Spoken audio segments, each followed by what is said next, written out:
Ce feu, c'est la vérité qui brûle les illusions. C'est la lumière qui expose les ténèbres. Et si Dieu t'appelle, c'est pour allumer ce feu autour de toi.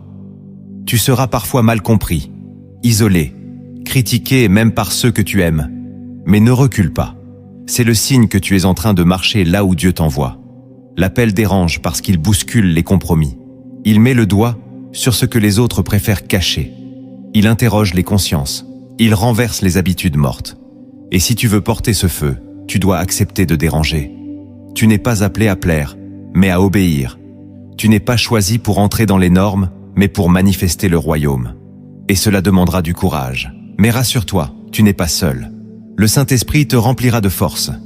Et même si tu ne vois pas immédiatement le fruit, la semence de ton obéissance portera du fruit en son temps. N'éteins pas ce que Dieu allume. Ne rentre pas dans le moule. L'appel qui repose sur toi est là pour déranger et pour réveiller. Le 9e fondement que tu dois comprendre, c'est que ton appel se fortifie dans l'épreuve. Tu crois peut-être que l'appel devrait te protéger des souffrances, que suivre Dieu t'épargnerait les tempêtes. Mais c'est l'inverse qui se produit souvent. L'épreuve ne signifie pas que Dieu t'a abandonné. Elle signifie qu'il est en train de t'équiper. Dans Jacques chapitre 1, verset 3, il est écrit « La mise à l'épreuve de votre foi produit la patience. » Ce que tu vis n'est pas une punition, mais une formation.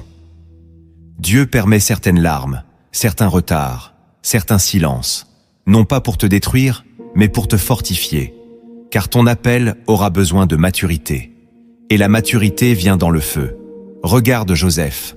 Avant de gouverner, il a été trahi, vendu, emprisonné. Regarde Moïse. Avant de libérer Israël, il a passé 40 ans dans le désert. Regarde Paul. Appelé dès sa conversion, mais formé dans l'isolement. L'épreuve n'est pas un mur, c'est un passage.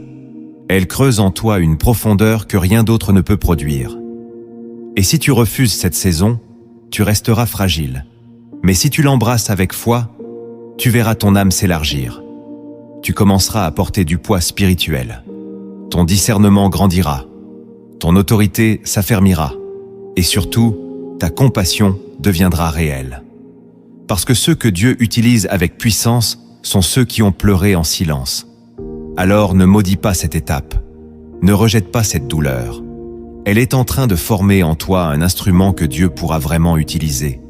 Tu n'es pas brisé inutilement. Tu es façonné intentionnellement. Et quand la saison changera, tu comprendras que l'épreuve était la main invisible